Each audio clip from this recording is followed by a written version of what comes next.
अस्सलाम वालेकुम अज़ीज़ तलबा, क्या हाल है। उम्मीद करता हूँ कि आप खैरियत से होंगे। अल्लाह ताला आपको कामयाब करे। मैं मोहम्मद आसिफ़ हूँ और ये है आपका चैनल आसिफ़ ब्रेन।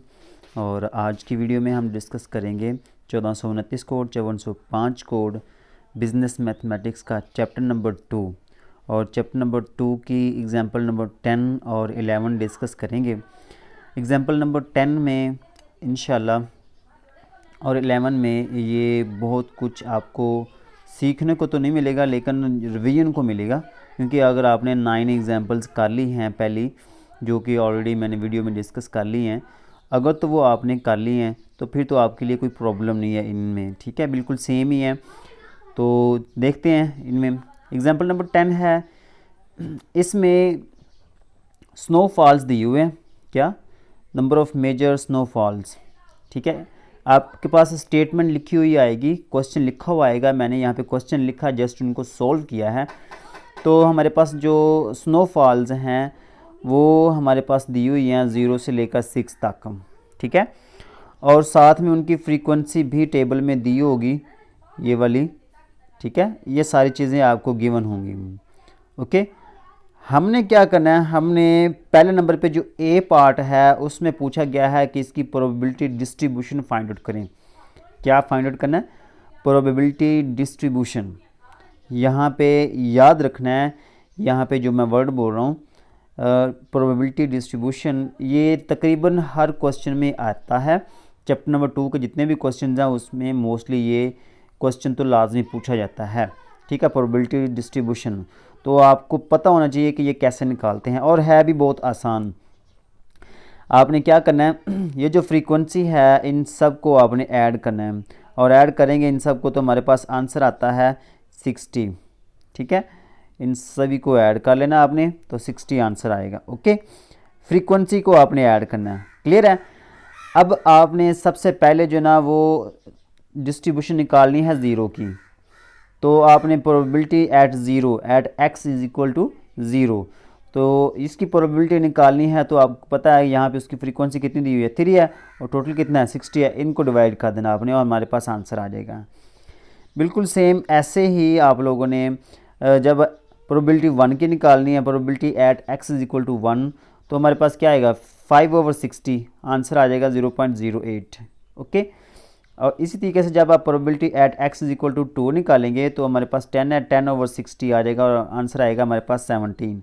ओके, और फिर आपने probability at X is equal to 3 निकालना है, तो हमारे पास आएगा 13/60। ठीक है, 13/60 हमारे पास आंसर आएगा 0.22।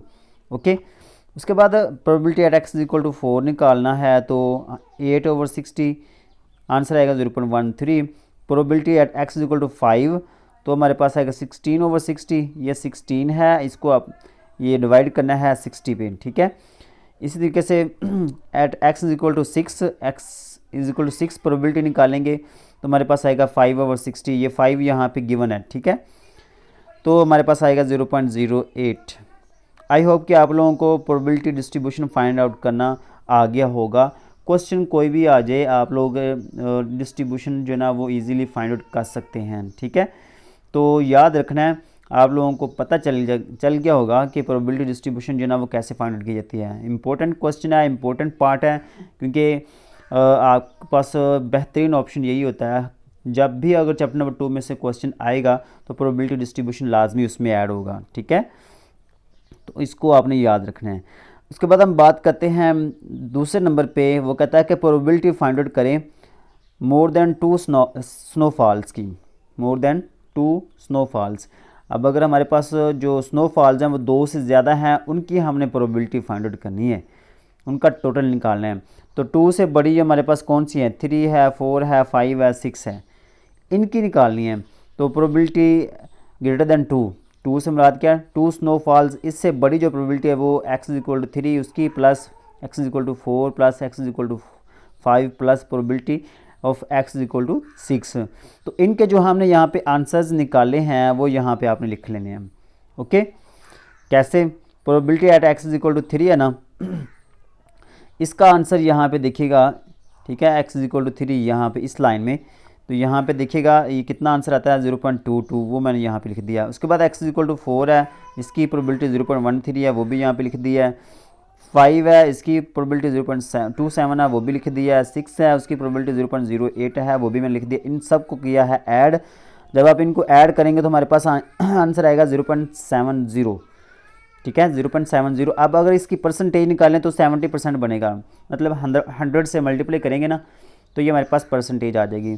तो ये 70% चांसेस होते हैं 70% चांसेस हैं कि ये जो इतने साल हैं, ठीक है, ये वाले इतने ईयर्स में जो मोर देन 2 मेजर जो है ना स्नोफॉल्स होंगी, ठीक है, मतलब 2 से ज़्यादा स्नोफॉल्स होंगी ये जो इतने साल हैं, 4, 5, 6 इन सालों में, ठीक है, इन सालों में मोर देन जो ना 2 मेजर स्नोफॉल्स होंगी। इसके चांसेस कितने हैं? 70% चांसेस हैं। ओके, आई होप कि आप लोगों को इसकी समझ आ गई होगी।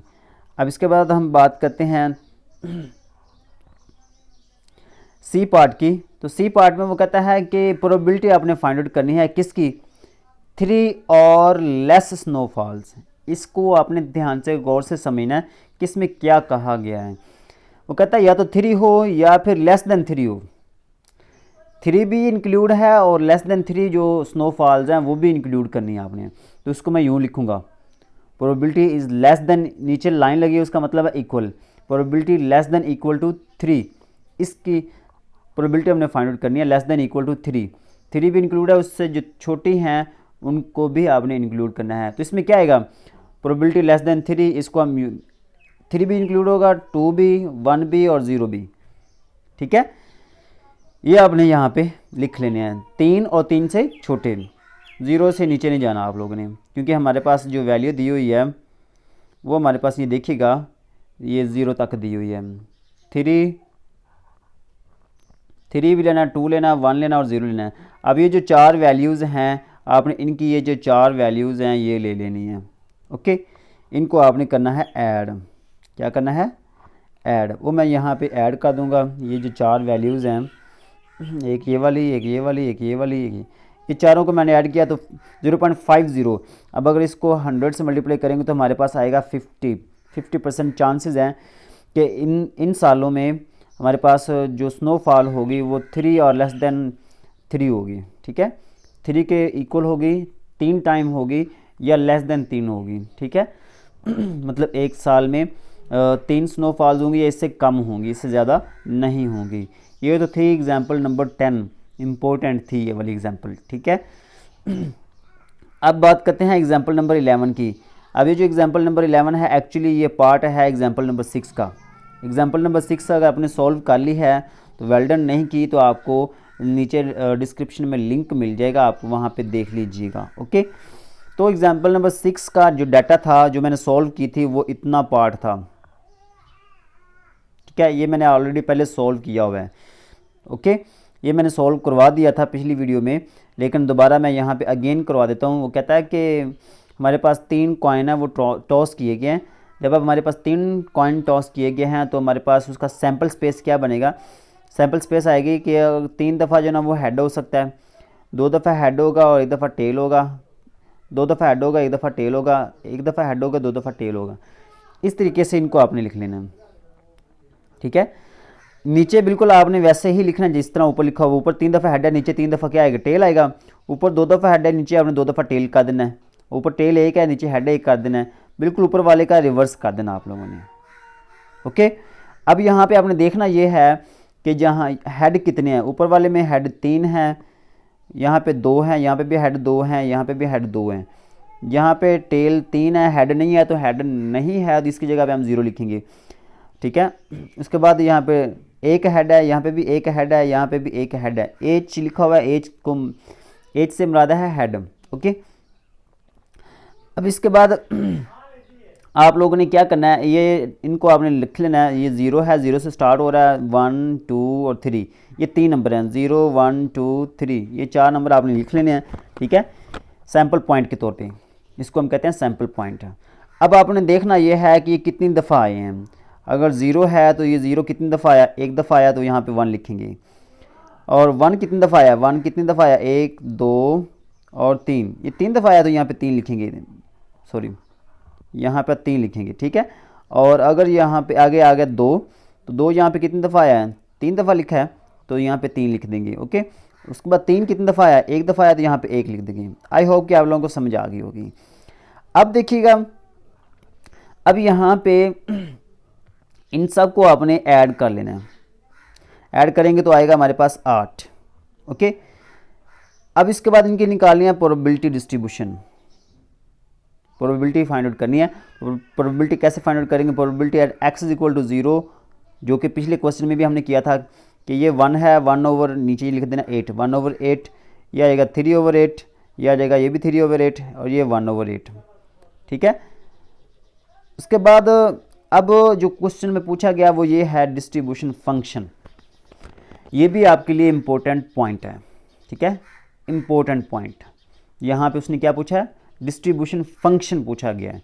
तो आपने इसको स्टार्ट कैसे करना है, लिखना कैसे है हर क्वेश्चन में। तो सबसे पहले आपने ये लिखना है x is less then 0, x is less then 0, 0 से जो छोटी वैल्यू है वो आपने देखनी है। यहाँ पे वो नहीं दी हुई है तो यहाँ पे आपने क्या करना है, 0 लिख देना है, ओके। ये फंक्शन है, हमने फंक्शन लिखना है एफ ऑफ एक्स, ये हमारे पास फंक्शन है, ओके। तो लेस देन 0 हमारे पास है ही नहीं, तो यहाँ पे हम क्या करेंगे, 0 लिख देंगे, ओके। उसके बाद अब हम बात करते हैं 0 या 0 से बड़ी और 1 से छोटी। इसको आपने ध्यान से पढ़ना है। इसको कैसे पढ़ेंगे, x जो ना वो 0 के इक्वल है या बड़ा है और 1 से छोटा है, ठीक है, 1 से छोटा है और 0 के बराबर है या 0 से बड़ा है। तो आपने क्या करना है, ये 0 वाली वैल्यू लेनी है। क्या लेनी है, 0 पे जो प्रोबेबिलिटी आई थी वो कितनी आई थी, 1 ओवर 8, वो यहाँ पे आपने लिख लेनी है। अच्छा, यहाँ पे एक और बात याद रखनी है कि ये वाला जो पोर्शन है ना, ये अलग से है, ठीक है। इतना हिस्सा, ये सारा पोर्शन टेबल आपने नीचे अलग से बना लेना है। मैंने साथ समझाने के लिए किया आप लोगों को, ठीक है, ये आपने नीचे अलग से बना लेना है। अच्छा, अब यहाँ पे 0 की प्रोबेबिलिटी कितनी थी, 1 ओवर 8, वो यहाँ पे आपने 1 ओवर 8 लिख दी है, ओके। अब इसके बाद 1 at X is equal to 1, ये कैसे लिखेंगे, आप यहाँ पे लिखेंगे x इज इक्वल टू 1 या ग्रेटर देन 1 और लेस देन 2। x की वैल्यू जो ना वो 1 के बराबर है या 1 से बड़ी है और 2 से छोटी है। इसको आपने ऐसे लिखना है। प्रोबेबिलिटी डिस्ट्रीब्यूशन फंक्शन का कोई भी क्वेश्चन आ जाए तो आपने बिल्कुल ऐसे ही लिखना है, ठीक है। मोस्टली ज़्यादातर क्वेश्चंस में यही होगा, कोई ऐसा एक आधा सवाल होगा जिसमें डिफरेंट हो, बाकी सभी में ये सेम ही है, ओके। तो ये आप लोगों ने याद रखना है कि इसको कैसे करना है, डिस्ट्रीब्यूशन फंक्शन कैसे फाइंड आउट किया जाता है। ये भी तकरीबन अगर आपका सेकंड चैप्टर में से क्वेश्चन आया तो ये उसका लाजमी पार्ट होगा, डिस्ट्रीब्यूशन फंक्शन फाइंड आउट करना। डिस्ट्रीब्यूशन फंक्शन फाइंड आउट करना अगर सेकंड चैप्टर में से कोई क्वेश्चन आएगा तो वो इसमें ये इंक्लूड ज़रूर होगा, ठीक है। दूसरी चीज़ मैंने बता दी है, पहले भी मैंने बताई है, ठीक है, शुरू में, वीडियो के शुरू में, और यहाँ पे भी मैं बता रहा हूँ कि आप लोगों ने ये याद रखना है, डिस्ट्रीब्यूशन फंक्शन, ओके। उसके बाद देखिएगा 1 भी हो गया। अब यहाँ पे 1 ही याद रखना है। अगर हम 1 की निकालेंगे ना तो ऊपर वाले जो होंगे 2, आपने उनको ऐड करना है। क्या करना है, ऐड करना है। कैसे, मैंने कहा है कि प्रोबेबिलिटी जो ना वो फाइंड आउट करनी, डिस्ट्रीब्यूशन फंक्शन फाइंड आउट करना है x इक्वल टू 1 का, 2 से छोटा हो, 1 के बराबर या 1 से बड़ा हो, तो 1 वाली हमने डिस्ट्रीब्यूशन फंक्शन वो फाइंड आउट करनी है। यहाँ पे दिया हुआ 3 ओवर 8 और ऊपर कितना दिया हुआ 1 ओवर 8 है, इनको ऐड करना है आपने। 3 + 1 4, वो 4 ओवर 8 आएगा। उम्मीद है कि आप लोगों को समझ आई होगी कि यहाँ पे 4 ओवर 8 कैसे आया। हमने निकाली है 1 की, तो ये 1 की है और ये 0 की है। इन दोनों को आपने यहाँ पे ये दो आंसर हैं, इनको ऐड करना है। 1 ओवर 8 + 3 ओवर 8, तो वो हमारे पास आ जाएगा 4 ओवर 8, ओके। चलें जी, उसके बाद हम बात करते हैं नेक्स्ट की। x की वैल्यू ना वो 2 से बड़ी है या 2 के इक्वल है, लेकिन 3 से छोटी है, तो यहाँ पे 2 वाला लेना आपने, ठीक है। अब 2 वाला आंसर कितना है, 3 ओवर 8, इसको आपने ऐड करना है इसके साथ, ठीक है। या सिंपल ऐसे कह लें कि आपने इन तीनों को ऐड करना अब, ठीक है। तीनों को ऐड करेंगे तो हमारे पास आएगा 7 ओवर 8, 3 और 3 6 और 1 7, 7 ओवर 8 आएगा, ठीक है। अब बात करते हैं इसकी, x is greater than equal to 3। x की वैल्यू जो ना वो या तो 3 के इक्वल हो या 3 से बड़ी हो, तो वो यहाँ पे 3 वाली दी हुई है ना, तो वो कितनी है, 1 ओवर 8 है ना। तो आपने क्या करना है, इन सब को ऐड करना है, ये तरीका एक। या फिर आप इस तरह से करें कि इसको आपने ऐड करना है इसके साथ 7/8 के साथ, दोनों में से जो आपको आसान लगे वो कर लेना, ठीक है। तो 1/8 प्लस 7/8 वो आएगा 8/8, 8/8। तो आंसर क्या आएगा 1। याद रखना है जो एंड पे आपका आंसर आएगा वो 1 से बड़ा नहीं होना चाहिए। अगर 1 से बड़ा भी आता है तो भी आपने यहाँ पे 1 ही लिखना है, 1 से बड़ी जो प्रोबेबिलिटी है वो नहीं होती।